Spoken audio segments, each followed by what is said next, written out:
வணக்கம்.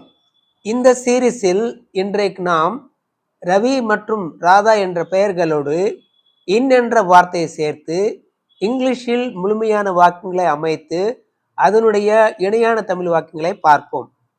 ரவி அல்லது Radha plus was plus in plus class. Ravi அல்லது Radha was in class. Ravi அல்லது ராதா வகுப்பறையில் இருந்தான், இருந்தாள். இது சாதாரண இருந்த காலம் சிம்பிள் பார்சன்ஸை குறிக்கிறது. ரவி அல்லது Radha plus is plus in plus class. Ravi அல்லது Radha is in class. Ravi அல்லது ராதா அறையில் இருக்கிறான் அல்லது இருக்கிறாள்.